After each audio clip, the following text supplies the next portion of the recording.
So ఈరోజు collector గారి దృష్టికి తీసుకుపోవడం జరిగింది. దీన్ని ప్రభుత్వ దృష్టికి తీసుకుపోయి యాక్షన్ తీసుకోండి అని చెప్పేసి. సో దానికి సంబంధించి నేను మా ఎక్స్ డిప్యూటీ ముఖ్యమంత్రి వర్యులు శ్రీ అంజద్ బాషా గారు, కడప నగర మేయరు సురేష్ బాబు గారు, సో మిగతా అందరూ అంటే దాదాపు ఆడ ఏఎల్ కాలనీలో ఉన్న వాళ్ళు, తర్వాత భావన టౌన్షిప్లో ఎవరైతే ప్లాట్ ఓనర్స్ ఉన్నారో వాళ్ళు అందరం కలిపి రికమెండ్ చేసిన పరిస్థితి అన్నమాట. సో ఏమంటే అది ఒక 5-6 రోజుల కిందట మూలవంకలో పాత ఎన్ఎస్లోనే అది పాత రోడ్డు, అది పాత రోడ్డులో ఉన్న బ్రిడ్జి పనికొస్తుంది.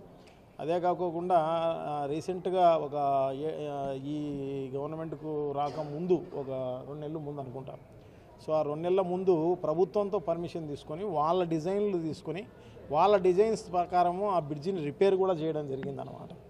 సో అటువంటి పనికొచ్చే బ్రిడ్జిని అంతగా తయారు చేసి బాగా తయారు చేసిన బ్రిడ్జిని వారు మరి ఎన్హెచ్ఓళ్ళు ఎందుకు కూలగొట్టాలనుకున్నారో, ఎందుకు దాన్ని మూయాలనుకుంటున్నారో వాళ్ళకే తెలియాలి. మరి వాళ్ళ వెనకాల ఏ శక్తులు ఉన్నాయో మరి వాళ్ళని ప్రెజర్ ఇచ్చడానికి, లేకపోతే వాళ్ళే చేశారా అనేది.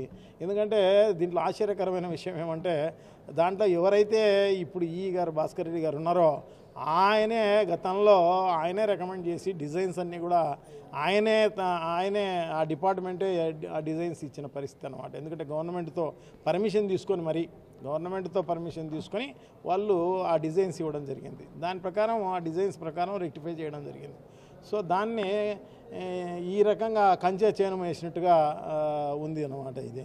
ఎందుకంటే కాపాడాల్సిన అధికారులే ఈ రకంగా కూల్చే కార్యక్రమం చేయడం అనేది, అది అర్ధరాత్రి పూట పోలీస్ పహారాలో మరి దాదాపు అక్కడ సిఐ గారు, ఎస్ఐ గారు, దాదాపు 50-60 మంది కానిస్టేబుల్స్ ఇంతమంది పెట్టుకొని ఏఎల్ కాలనీ వాళ్ళ వాసులను, తర్వాత మిగతా వాళ్ళందరినీ కూడా పోలీస్ స్టేషన్లో పెట్టి ఆ తర్వాత దాన్ని కూల్చేసిన పరిస్థితి అన్నమాట. సో తప్పకుండా ఎవరైతే ఈ అధికారి చేశాడో దగ్గరుండి ఆ అధికారులందరిపైన యాక్షన్ తీసుకోవాలి అని చెప్పేసి మేము గట్టిగా డిమాండ్ చేస్తున్నాం. సో ఒకవేళ వాళ్ళు కాకపోతే ఎవరు చేసినారనేదన్నా వాళ్ళు కంప్లైంట్ ఇవ్వాల్సిన అవసరం ఉంది. సో అట్లయినా జరగాల్సిన అవసరం ఉంది అన్నమాట. సో కలెక్టర్ గారు దానిపైన రిపోర్టు తెప్పించుకొని దానిపైన యాక్షన్ తీసుకుంటామని చెప్పేసి చెప్పడం జరిగింది. ఒకవేళ యాక్షన్ తీసుకోకపోతే డెఫినెట్గా మేము ప్రైవేట్ కంప్లైంట్ వేసే కార్యక్రమం చేస్తాం. డెఫినెట్గా ఆ అధికారి పైన యాక్షన్ తీపించుకునే కార్యక్రమం చేయడమే కాకుండా ఆ బ్రిడ్జిని మళ్ళీ రిపేర్ చేసుకునేదానికి కూడా కోర్టు నుంచి పర్మిషన్ తీసుకొని రెక్టిఫై చేసే కార్యక్రమం తప్పకుండా జరుగుతుంది అని చెప్పి తెలియజేసుకుంటున్నాను అనమాట. ఎందుకంటే ఇది వైఎస్ఆర్ కాంగ్రెస్ పార్టీ సానుభూతి పరుడు, వైఎస్ఆర్ కాంగ్రెస్ పార్టీ నాయకులకు అక్కడ లేఅవుట్ ఉందన్న ఉద్దేశంతో ఈ రకంగా చేసిన పరిస్థితి అన్నమాట. సో ఎక్కడ వైఎస్ఆర్ కాంగ్రెస్ పార్టీకి సంబంధించిన నాయకులు ఇబ్బంది పడినా కూడా వైఎస్ఆర్ కాంగ్రెస్ పార్టీ ఎప్పుడు కూడా అండగానే ఉంటుంది, తోడుగానే ఉంటుంది. వాళ్ళకు వెనక ముందు ఉండి వాళ్ళని రక్షించే కార్యక్రమం చేసే కార్యక్రమం కూడా జరుగుతుంది అన్నమాట. సో డెఫినెట్గా దీన్ని మా రాష్ట్ర అధ్యక్షులు గారి దృష్టికి కూడా తీసుకుపోయే కార్యక్రమం తప్పకుండా చేస్తాం. డెఫినెట్గా వాళ్ళకు అందరికి కూడా జరిగిన అన్యాయాన్ని మళ్ళీ ఎట్లా రెక్టిఫై చేయాలా అనేది చూసి దాని ప్రకారం చేసే కార్యక్రమం చేస్తాం. ఏదేమైతేనే తప్పకుండా అధికారుల పైన యాక్షన్ అయితే తప్పకుండా తీసుకోవాల్సిన అవసరం ఉంది అని చెప్పి తెలియజేసుకుంటున్నాం. అది ఓకే అయ్యా, మేము రాన్నా అన్ని అనుమతులతో యాక్చువల్గా ఒక లేఅవుట్కు సంబంధించి ప్రభుత్వం నుంచి ఎన్ని అనుమతులు తీసుకోవాలో అన్ని అనుమతులు తీసుకున్న తర్వాత మేము ప్రభుత్వం నుంచి ఎన్హెచ్ఈ గారు భాస్కర్ రెడ్డి గారి ద్వారా గతంలో ఇది వాడుకలో ఉండినా ఇది మూలగా ఉంది, అది స్ట్రైట్ చేయాలా అనే ఉద్దేశంతో అక్కడ స్ట్రైట్గా ఒక బ్రిడ్జిని వేసి స్ట్రైట్ రోడ్ చేయడమైంది.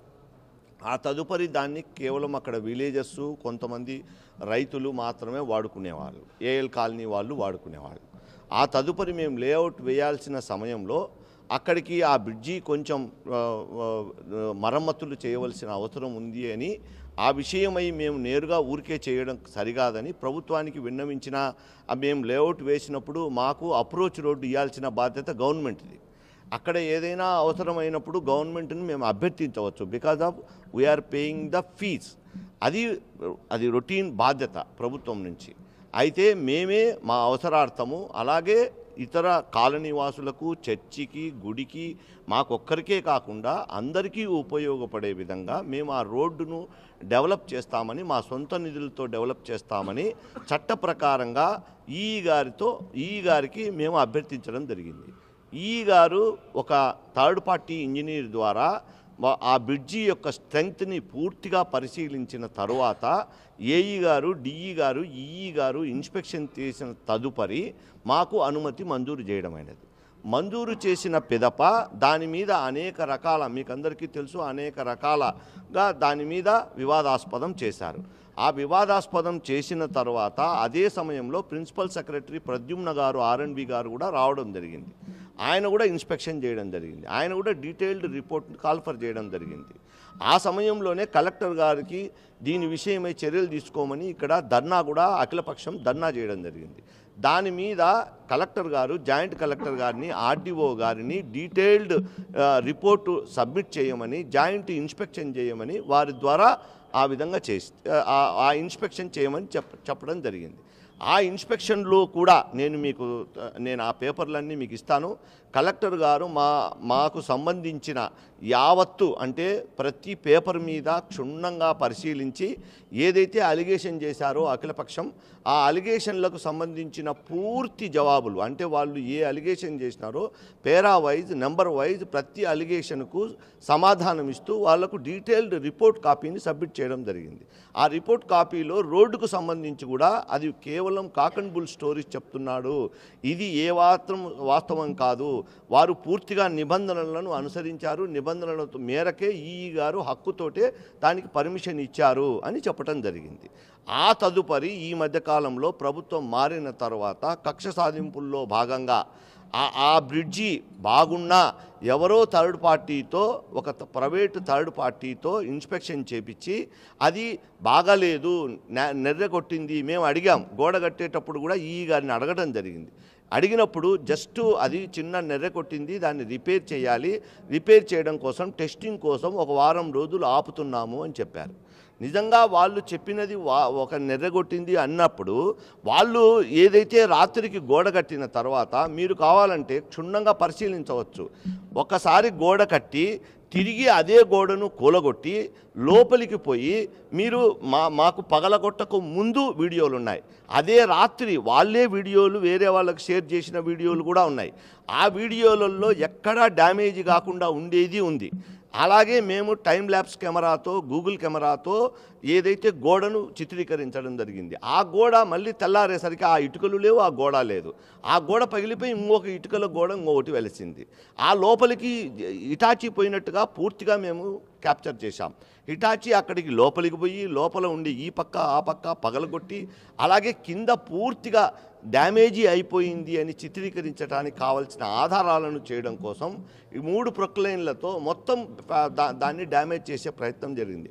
అది చాలా పటిష్టంగా ఉండడం వల్ల 3 హిటాచీలతో తీవ్ర ప్రయత్నం చేసినా కొంత మేరకు మాత్రమే డ్యామేజ్ చేయగలిగినారు. ఆ డ్యామేజీ సమయంలో మా brother, one of the partner Maheshwar Reddy పోయి, కేఎల్ కాలనీ వాసులు అందరూ పోయి అడ్డగించే ప్రయత్నం చేసినా ఆయన్ను వెంటనే అరెస్ట్ చేసి వాళ్ళు పోలీస్ స్టేషన్లో దిగ్బంధనం చేసి ఆయన్ను కొట్టి, ఇంతవరకు ఆయన మీద కేసు పెట్టలే. ఎందుకు పెట్టలేదు? మీరు నిజంగా రాత్రి చేసింది సక్రమమైందే అయితే ఈ భాస్కర్ రెడ్డి గారు అలా చేసినటువంటి విషయం ఏదైతే ఉందో అది సక్రమమైంది అయితే ఆయన అడ్డగించినందుకు ఇమీడియట్గా అరెస్ట్ చేయాలి కదా, అరెస్ట్ చేసి ఆయన ఇంతవరకు కేసు కట్టాలి కదా. అదంతా ఏం చేయలేదు. ఎందుకంటే రాత్రి జరిగినటువంటి వ్యవహారం అంతా బయటకు వస్తుంది అనే ఉద్దేశంతో వాళ్ళు నిమ్మకు నీరెత్తినట్లు తేలిగుట్టిన దొంగలాగా కాముగా ఉన్నారు. అయ్యా, ఇప్పుడు ఉన్నటువంటి పరిస్థితుల్లో ఎంతటి హరాస్మెంట్ చేస్తున్నారో తెలుసు. మేము ఎవరి జోలికి పోయేవాళ్ళం కాదు. మేము బుద్ధిస్టులం. మేము పూర్తిగా ఒక వ్యాపారం చేసినా, నేను వైఎస్ఆర్సీపీ జిల్లా ఉపాధ్యక్షుడిగా ఉన్నా ఇంతవరకు నా మీద చిన్న బైండ్ ఓవర్ కేసు కూడా లేదు. నేను ఎవరికి ఏ విధమైన హాని చేయలేదు. కానీ నేను ఏదో వైఎస్ఆర్సీపీలో క్రియాశీలక కార్యకర్తగా ఉన్నాను అని కక్ష పెట్టుకొని నా మీద ఇలా దాడులు చేస్తే దేవుడే ఉన్నాడు అనడం తప్ప నేను ఏ విధమైనటువంటి ఇది చేయలేను. నేను బలహీనుడిని, మీరు చాలా బలవంతులు, మామూలుగానే బలవంతులు. నన్ను చంపడం కూడా మీకు 2 నిమిషాల్లో పని. ఆ పని చేస్తే ఇంకా పోతుంది. సుమారు 80% నేను ప్లాట్లు అమ్మి ఉన్నాను. అలాగే ఏఎల్ కాలనీ వాళ్ళు ఉన్నారు, పక్కన చర్చి ఉంది, గుడి ఉంది, అందరికీ ఉపయోగపడే విధంగా నేను డెవలప్ చేశాను. నా స్వార్థం కూడా ఉంది, నేను డెవలప్ చేశాను, నాకు ఉపయోగపడమే కాకుండా అది పబ్లిక్ రోడ్డుగా మాత్రమే వాడుకుంటున్నాం. అది నాకు అప్రోచ్గా నేను వాడుకునే హక్కు నాకు ఉంది అక్కడ. నేను ఎందుకంటే పూర్తి అనుమతులతో అప్రూవ్డ్ లేఅవుట్ వేశాను. ఇంకొక విషయం మీ అందరి ద్వారా ప్రపంచానికి తెలియజేస్తున్నారు. మేము అనుమతి తీసుకోకపోయినా మేము లేఅవుట్ వేసినప్పుడు మాకు నిబంధనలలో మ్యాండేటరీ ఉంటుంది. అదేంటంటే ఖచ్చితంగా ఉన్న రోడ్లన్నీ పూర్తిగా గ్రీనరీతో రోడ్లను డెవలప్ చేసి హ్యాండ్ ఓవర్ చేయమంటారు.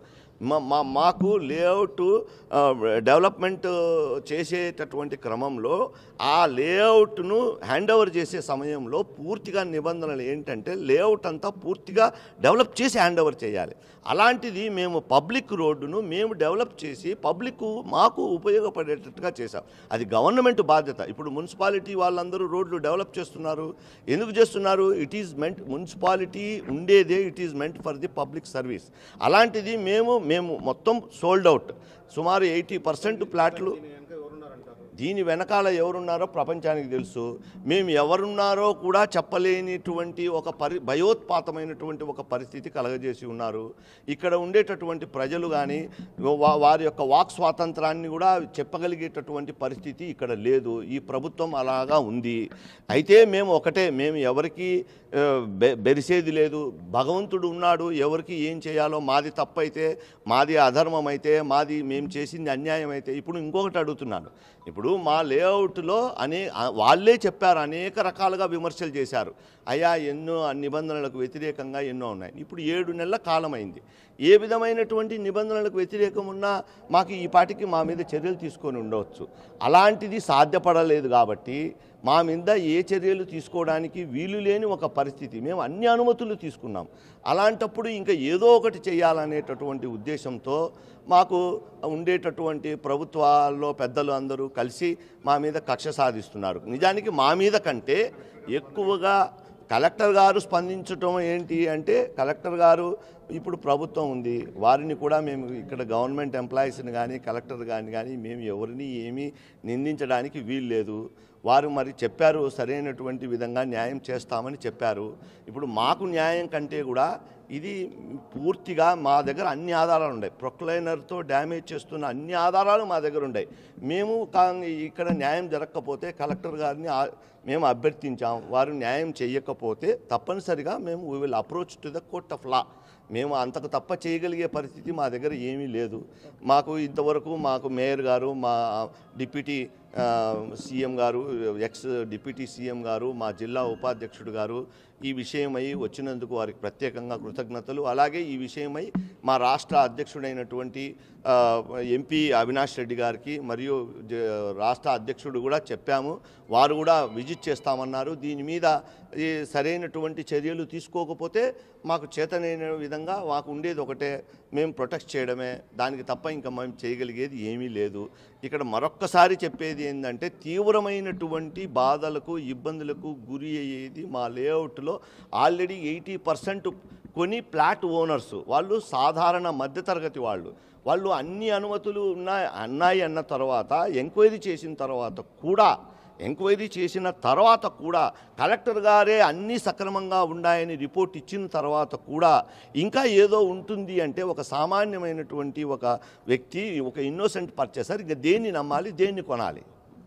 అయ్యా, ఇంత కాపాడాల్సిన వాళ్ళే, ఎవరైతే సంరక్షించాల్సిన వాళ్ళే భక్షిస్తే, ఎవరైతే కాపాడాల్సిన వాళ్ళే, ఎవరైతే ప్రభుత్వ ఆస్తులను పబ్లిక్ ఆస్తులను ప్రొటెక్ట్ చేయాల్సిన వాళ్ళే స్వయంగా దగ్గరుండి ధ్వంసం చేస్తే మరి దీన్ని ఎవరు ప్రశ్నించాలా? మేము అందరికీ కంప్లైంట్ చేస్తాం. దీన్ని మా వంతు మేము కృషి చేస్తాం.